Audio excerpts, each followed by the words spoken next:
expanding our senses, allowing us to see and hear things far beyond what our eyes and ears could do on their own. With advanced surveillance technology, there's virtually no place to hide. Even when we think we're alone, we usually aren't. And when we want to hear what others don't want us to hear, there's a plethora of devices to capture their every word. Equipment such as parabolic microphones use laser beams to pick up conversations, even through closed windows within a line of sight.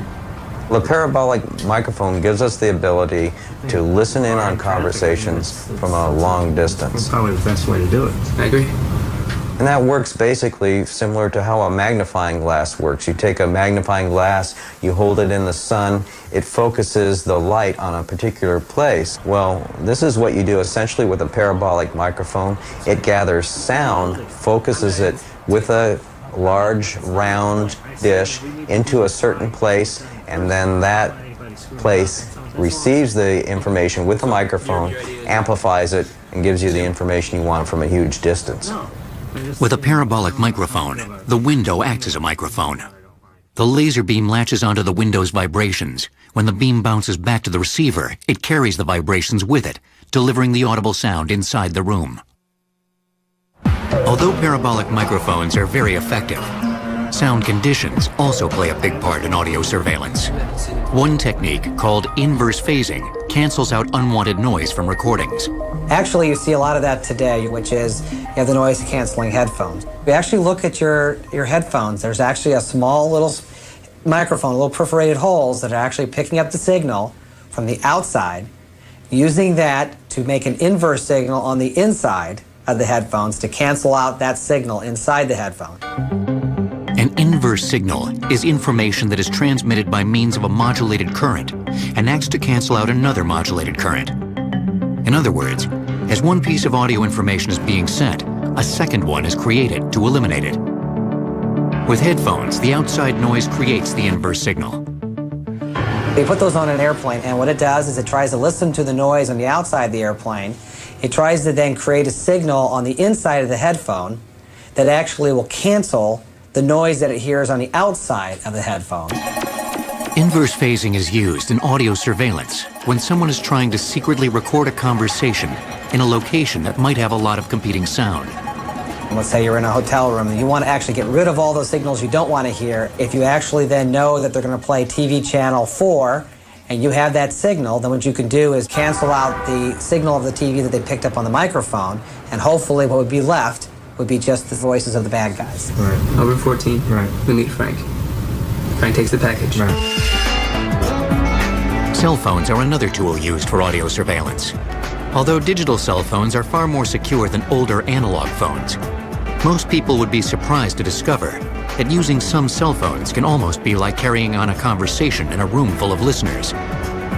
Cell phone interceptors are available and can be programmed to illegally monitor and record up to 20 different cellular numbers. Anything that gets transmitted over the air is vulnerable. The cell phone companies try to use encryption to try to block you from actually listening to some signals. So security is always also a level of degree. There's no such thing as 100% secure. Well, actually there is. You can turn off your cell phone and not use it, and it will be secure. Today's audio surveillance equipment far overshadows anything available in the past. But surveillance itself has been around for millennia. As long as there have been wars, snoops and spies have attempted to gain a strategic advantage by secretly eavesdropping on the conversations of their adversaries. When we think about surveillance, I mean, the word itself conjures up somebody trailing somebody else down the sidewalk, and then it gets more sophisticated. If you take espionage as being really a very elaborate form of surveillance, the principles of espionage have remained the same throughout the years. The one thing that does change is the technology of surveillance. One of the first technological innovations relating to surveillance dates back to ancient Greece. Rulers dominated by obtaining secret information from potential threats to their power. And one of the methods they used to obtain this information was through codes and code breaking. Cryptology has been around since the ancient world, but it became a serious and systematic study with the Renaissance. Modern nations and organizations from the Renaissance recognized that it was important to protect their information, and it was also important to find out what their dangerous neighbor was up to. During the Civil War, telegraphy was employed for military communication, although the signals were subsequently intercepted and deciphered.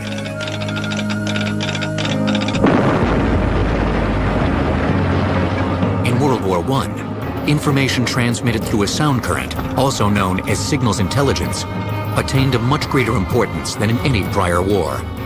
World War I had the first major use in warfare of wireless radio. It was necessary to coordinate operations over widespread areas.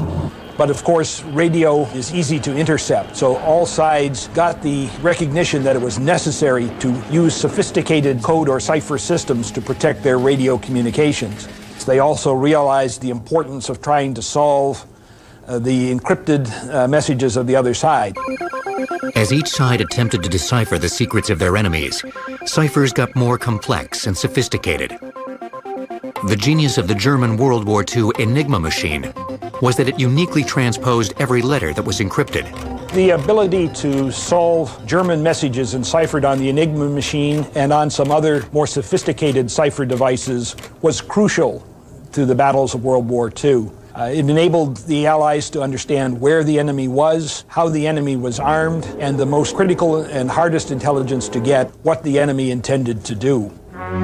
By using secret information, intercepted messages, and a lot of brain power, the Allies finally came up with a formula that exposed the Enigma code, which played a significant role in the Allied victory.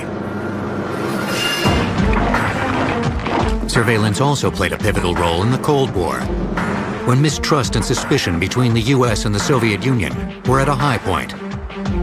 In the early days of the Cold War, the US created the Central Intelligence Agency, or CIA, to conduct its own foreign intelligence. It was critical for the United States to do everything they could to learn what the military capabilities were of the Soviet Union. Shortly after its formation, the agency constructed the Berlin Tunnel, one of the most ambitious intelligence operations ever attempted. From a nondescript building disguised as an American radar installation, the 1,476-foot tunnel stretched under East Berlin to a chamber where Soviet military communications were wiretapped.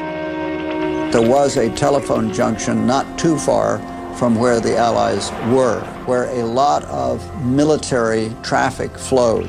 And so the idea was simply to tap into that and learn as much as possible. And they began recording all of this traffic. There were reams of material from these recordings. That's an elaborate form of surveillance. Listening devices, commonly known as bugs, were widely used during the Cold War. The bugs were employed by both the CIA and Russia's secret police, the KGB. Typically, the masters want something that's smaller, faster, better. We have the evolution of the bug, starting perhaps around World War II when it was about the size of the fist that would be concealed in a spaced overhear conversation, going up to something that literally probably could be hidden in the olive in your martini. The Soviets one-upped the CIA in the early 1950s. A Soviet listening device called The Thing was discovered in the American embassy in Moscow. It was a cylindrical metal object that had been hidden inside the wooden carving of the Great Seal of the United States, which hung above the ambassador's desk, recording his highly classified conversations for 7 years. Inside was a listening device so sophisticated, the Americans didn't even know the technology existed. In the 60s, surveillance bugs got even smaller. Today, although some listening devices are larger than a bug, they don't even need to be in the same room. Although hearing secret information has always been valuable, in the clandestine surveillance industry, a picture. Today, it seems as if every move we make is being watched and monitored. There's at least some comfort in knowing that when you really want to escape, you can always go behind closed doors. After all, at least they can't see through walls. Think again.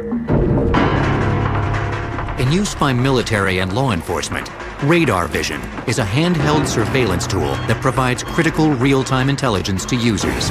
By placing the unit up to a wall, Radar Vision shows you if someone is actually inside.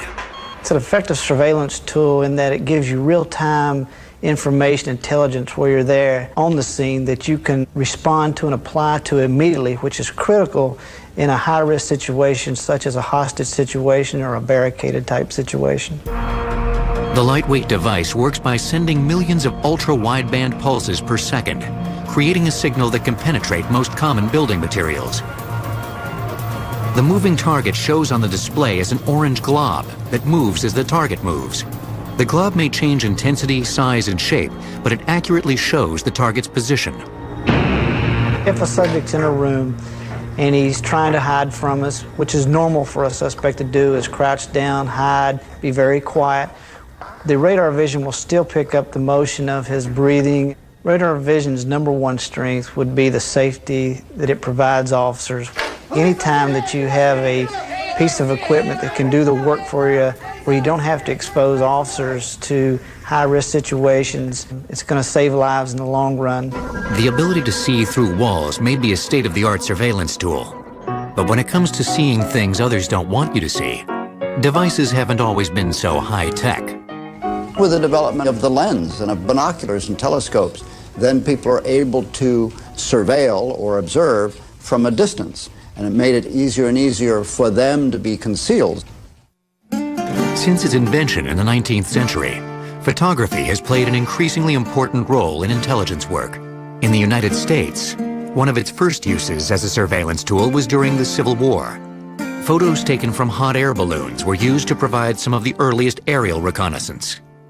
Aerial surveillance, in other words, being able to get above the enemy, above the area you want to photograph. Balloons, however, were limited in their effectiveness, since they were easy targets to shoot down and had a very limited range. In World War I, cameras were used in airplanes for scouting enemy terrain. And one of the most innovative examples of aerial surveillance enlisted the help of some feathered friends. The U.S. Signal Corps had a flock of 600 homing pigeons. Fitted with specially designed chest cameras, the bird cams were released and took off for their destination, clicking all the way. If you look at the little pigeon, he's standing there and has a little camera on his breast. Looks like an American tourist in Paris. What you did was release the pigeon so that when the pigeon went to home, to go to its home, it would fly over the area you wanted to photograph, which might be a battlefield or a route, let's say, for tomorrow's march, whatever. And in doing so, as it flew over, the camera would steadily snap off pictures. So it's quite remarkable. By the 1940s, cameras were hidden inside objects such as books, clocks, cigarette cases, and cigarette lighters. Of course, surveillance really came to the front during World War II, and the famous Minox spy camera became quite well known at that time, and it's a very effective tool. It's extremely tiny, and it was specifically designed to copy documents. When you want to take a photograph of your document, you go into the viewfinder and fill the page. You then take this string here with different beads on it, and the beads tell you what focal length you need to adjust your lens for. During the Cold War, sub-miniature cameras with lenses small enough to hide behind a button were extremely effective at surreptitiously capturing images. The camera was typically worn on a harness under the overcoat. So if you were in a crowd, you're walking down the street, the overcoat would be buttoned. Literally, we're wearing a camera, and the shutter release was in a cable running through to your pocket. The Cold War also introduced the U-2 spy plane, which was instrumental in conducting high-altitude photographic reconnaissance. The covert aircraft was, at the time, out of range of the Soviet planes and missiles. These were planes that were able to fly at very high speeds, at very high altitudes, beyond the reach initially of Soviet missiles. And these planes were able to gather more in a single flight than we had been able to gather for years. During the space age, satellites opened up new surveillance opportunities. A camera on a satellite could carry out surveillance of any part of enemy territory that lay beneath its orbit. Essentially large telescopes, these cameras magnify the area they're focused on and can set their focal length accordingly. That great technological breakthrough of our times is the development of the synchronous orbiting satellite. And so these are satellites that remain in place and give continuous coverage of selected parts of the globe. And that breakthrough was enormous, and that enabled us to gather intelligence, to surveil, if you will, Soviet military capabilities in ways we had never been able to do before. Thanks to satellites, airfields, missile locations, and even the movement of troops were suddenly visible. Back on Earth, although motion picture film cameras were concealed and used as surveillance devices, the film was bulky. But the silicon chip, first developed in 1958, created a whole new world of miniature surveillance. The video camera has gotten smaller and smaller, and now you have what are called chip cams and pinhole cameras, cameras that are actually the size of a pinhole. One example that we use is called the Fanny Cam. This pager actually has a minuscule camera lens inside of it, the size of a pinhole. It's located right here in the middle of the pager, and it's actually recording video through that tiny hole. It's a tremendous boon to our ability to watch people and not have them know it.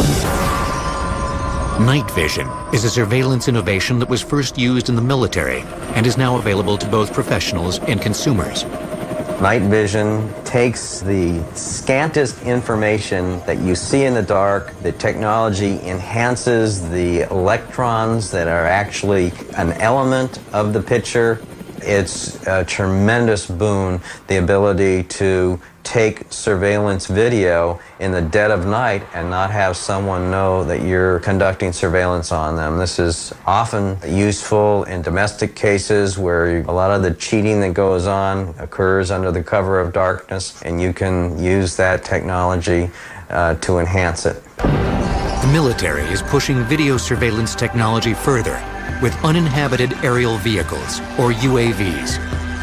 The UAVs are primarily employed for reconnaissance and surveillance.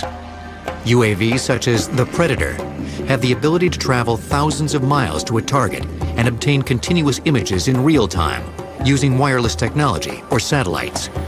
But when you're looking for a UAV with real user-friendly surveillance capabilities, smaller UAVs, such as the Shadow and the Raven, are designed to be used right on the battlefield. Equipped with cameras and microphones, they're capable of flying in and out of dangerous environments to obtain critical imagery and information. With a wingspan of only 48 inches and weighing just 4 pounds, the Raven may be the world's smallest operational UAV and also one of the most versatile. So let's check the video, give me something to look at.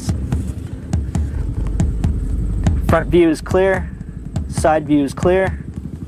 Although the aircraft has sophisticated surveillance and computer technology aboard, the way it takes off is deliberately low-tech. You just throw it.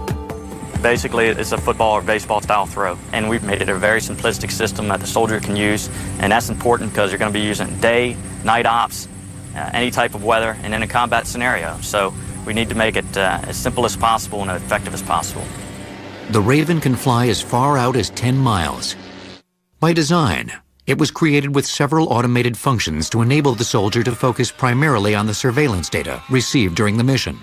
I'm going to go ahead and just put this into a loiter mode. What makes the loiter nice is that it's going to autonomously just keep the aircraft in that position, circling around about 100 meters around that point that we've picked right now. That allows me to spend time looking at the video now versus trying to fly the aircraft. The Raven's cameras are interchangeable for day and night use. Additionally, they provide multiple angles. We have what's called front view and side view. And right now what I've done is I flew out on front view, so I'm looking at essentially how I would drive. Like if I was in a car, I'd look straight ahead. And that's kind of what I was doing. But once we get over to this loiter point, I click it over to side view. Now I'm looking at the side of the airplane, getting all the information I need. When it's time to bring the Raven home, it's as easy as the click of a button. It has the autonomy capabilities on board where I can push a command called home. And it's just going to remember where it was at when it first booted up and acquired the GPS satellites, because it flies with 4 satellites on board where it's acquiring that information. And the aircraft just comes back. Small UAVs are revolutionary in nature. Never before has a company commander had the ability to have his own air asset that provides him with streaming video and basically situational understanding of what's going on in the battlefield. Autoland has been selected. Mission complete. Surveillance on the battlefield is one thing, but little did we know, monitoring technology could and would soon infiltrate our everyday lives. The reality of the 21st century is that we're living in a time when nearly everything we do can be tracked, monitored, and stored in a database. Video cameras are almost everywhere. The hidden cameras inside of cell phones can pick up photographs of you when you're in a locker room, when you're in places that you may not want to be seen, or when you're just doing things that you don't necessarily want to have documented and sent out to the public. Surveillance cameras have invaded the corporate workplace. It's now common to have cameras record when you get to work, what you do at your desk, and even when you take a break. When you get into the office, you may then be captured again on video camera. You may be captured again logging into your computer. Corporations are very concerned about the rise of litigation, the fear that trade secrets will be stolen. Companies now are increasing their surveillance of employees. And that surveillance runs the gamut from monitoring you on video cameras to giving you badges so that they know where you are in different parts of the building. In addition to the workplace, cameras also record our personal lives. We routinely sacrifice privacy for convenience and security. We've grown increasingly comfortable with cameras watching us in airports, shopping malls, banks, schools. And not so comfortable when they capture us driving in our cars. The explosion of video surveillance cameras has led to cameras being used in a number of different locations. One area is traffic light cameras, and those cameras are used to determine whether or not you stopped at the red light, whether you went through the red light. So this explosion of video cameras is leading to a different form of how we're being monitored throughout society. By 2004, traffic light cameras, also called red light cameras, had already been installed in over 60 communities in a dozen states across the country. Red light systems have a trigger made out of electrical wire that is positioned under the road near the stop line. If a car sets off this trigger when the light is red, 2 pictures are automatically taken to document the violation. The first shows the car on the edge of the intersection, and the second picture shows the car in the middle of the intersection. And to make sure there isn't any question who was at the wheel, some systems also take a picture of the driver's face. Some red light cameras also have another surveillance capability. They contain wireless gunshot detectors. Using satellite photos, global positioning systems, and sophisticated microphones, the systems are able to show the location of a gunshot within 10 feet.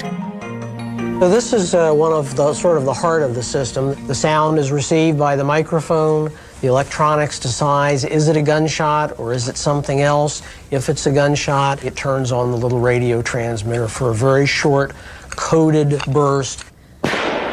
Our system generally will report the location of the gunshot within a couple of seconds. The dispatcher can figure out where the nearest unit is, deploy the unit, and either make an arrest, an apprehension, and the whole idea is a rapid response to gunshots.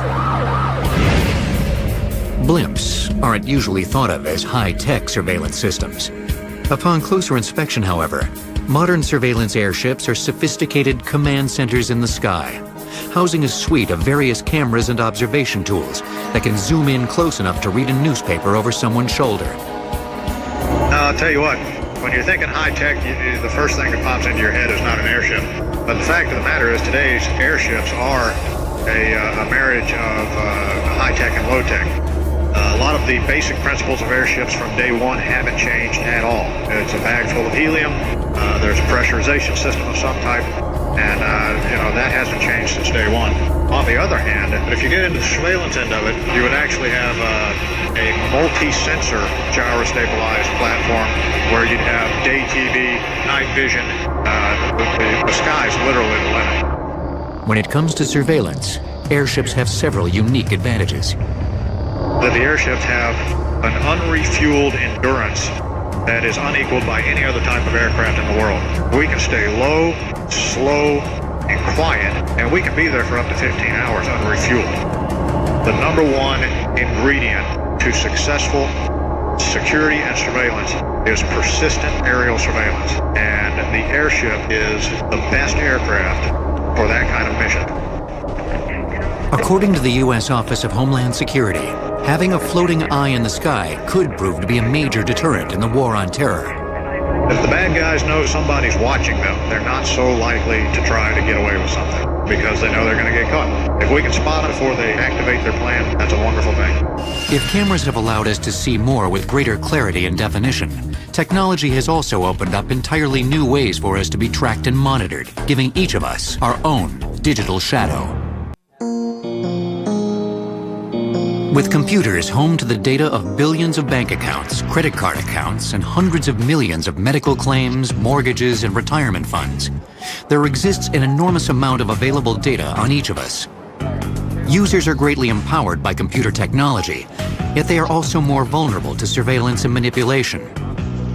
In the workplace, companies concerned about everything from work productivity to corporate espionage increasingly monitor employee workstations. What employees often forget is that once you're using a computer and an internet service provided by the employer, that company owns not just the system, but they have the right to access all of that information. So today, employers use different devices such as spyware and keystroke logging so that employers can really see everything that you write everywhere you go on the computer.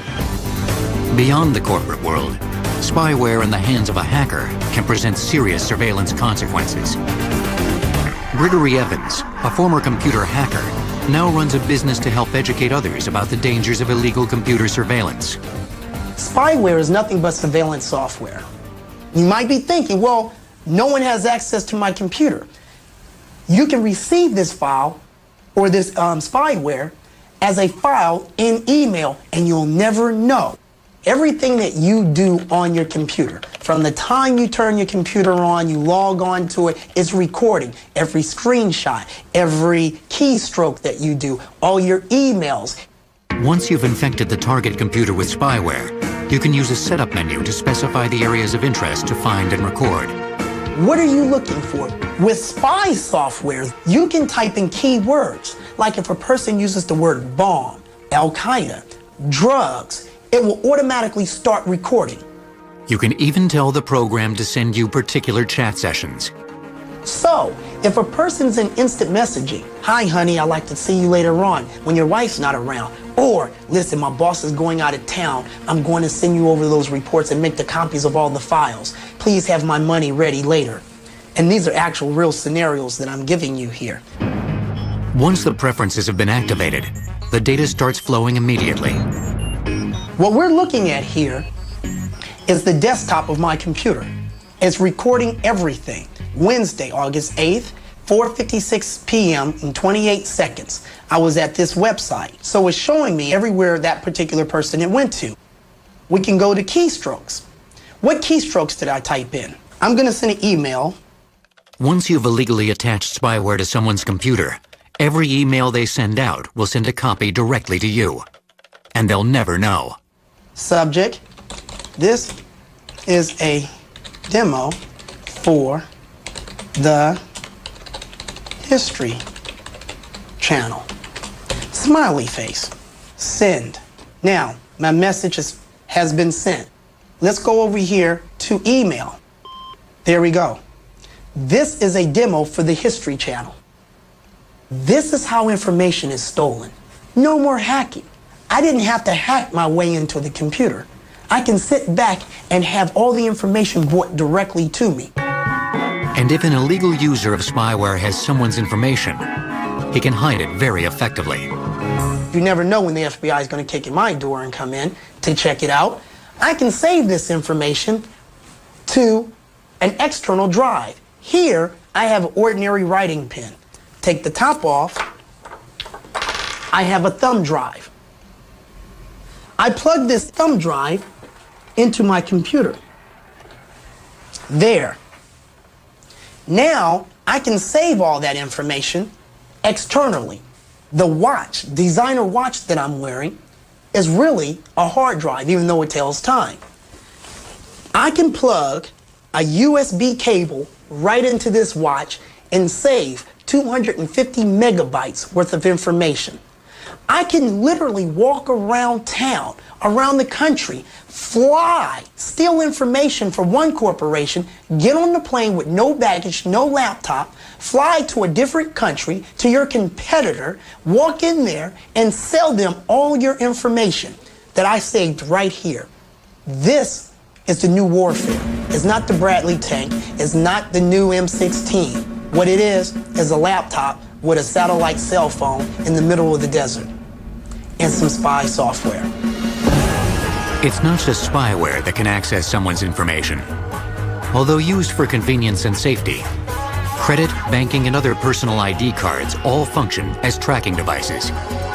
And electronic toll collection tags instantly show the comings and goings of millions of commuters. Global Positioning Systems, or GPS, installed in millions of cars, function as navigation systems. But other GPS devices can be used to monitor everywhere we drive. And simply by using a wireless phone, you increase your chances of being located.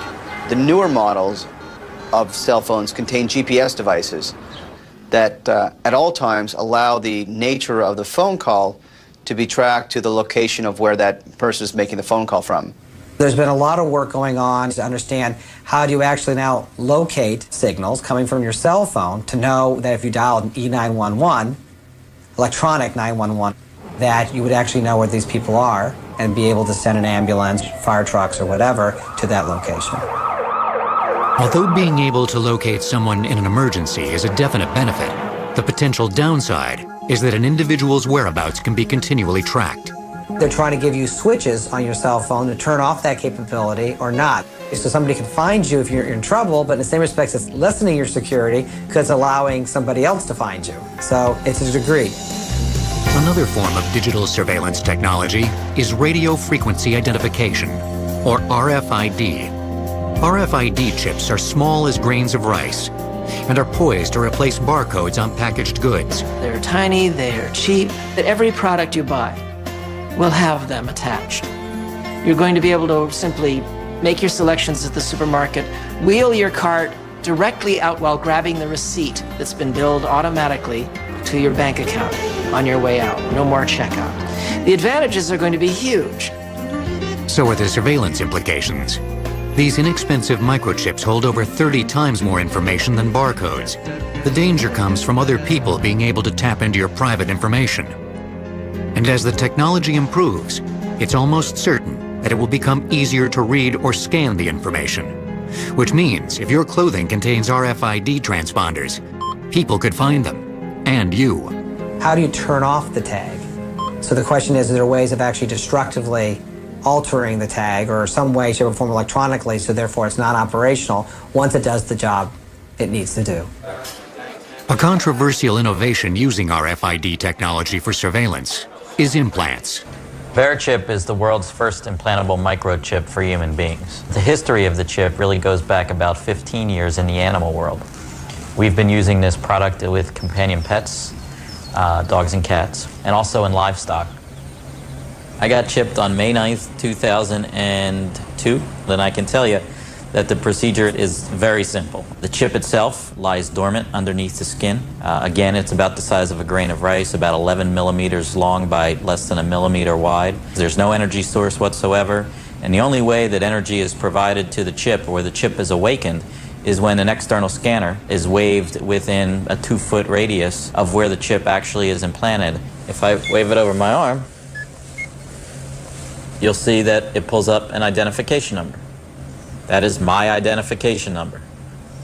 And through this serial port, can tie to the database on your computer, or on a hospital emergency room's computer, or on law enforcement's computer, or whomever, that says, my name is Scott Silverman, here's my address, and whatever information I desire to put on that database can be put onto them. The chips are primarily used for security and monitoring applications. In Mexico City, the Attorney General and much of his staff have been implanted with RFID microchips that allow them access to secure areas of their headquarters. Future applications of the implants could be to track and locate individuals who are lost or kidnapped. And the FDA has approved using implants to provide patients' medical histories. Whether you're conscious or not, they'll know who you are, where you came from, your up-to-date medical records, and your insurance information within milliseconds. There are people out there who claim that VeriChip or any RFID technology is violative of your privacy or is Big Brother. And my answer to that is simple. Number one, it's elective. Number two, when it comes to privacy rights, We actually believe that VeriChip enhances your privacy because it keeps your information tamper-proof and secure. Current surveillance technologies may be disturbing and frightening, but when it comes to the future of surveillance technology, it looks like we barely scratched the surface. In the past, the problem with surveillance was that there wasn't enough information.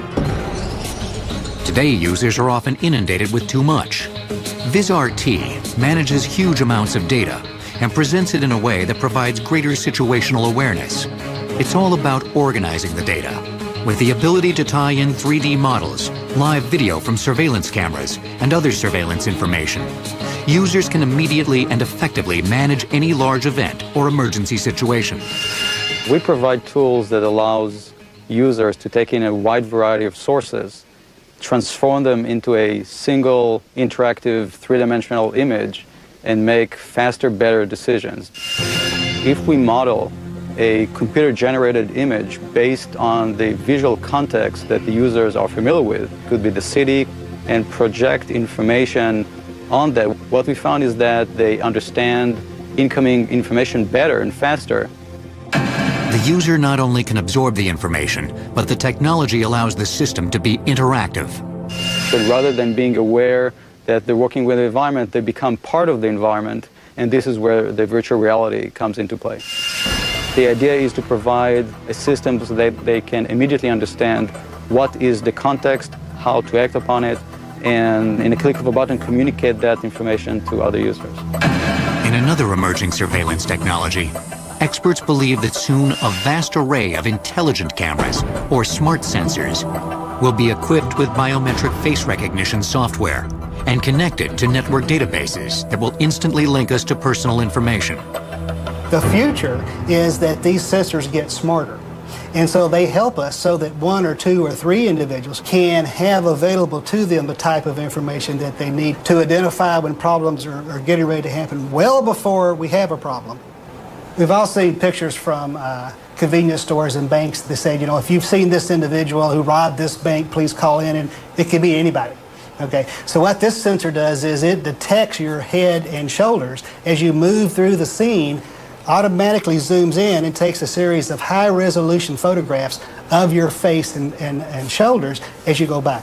They work in picking up key distances and points on the face. So in this case, you can put multiple sensors around a facility, and then you have a very high-resolution, quality picture of the people who have moved through your facility. Other sensors will not only alert us when suspicious activity exists, but can also take action. This sensor is going to detect motion. It's going to do a 500-to-1 zoom. It's then going to track electronically the individual as the individual moves. It's also going to automatically vary the contrast of the picture to maintain a high-quality image, and it's going to place the original image and the enhanced image in the same video frame. It also maintains a continuity of evidence so that it's clear that the zoomed picture is part of the original picture. Computers in the future will be able to take over many of the surveillance tasks now done by humans. Sensors will be taught specific duties, such as detecting when someone is going into an unauthorized area. Object Video is working with the United States government to use sensor technology to protect borders and highly sensitive infrastructures, such as nuclear plants and airports. The way I like to think about the software is that we're a filter, if you like, that turns the huge volumes of video data into actionable information.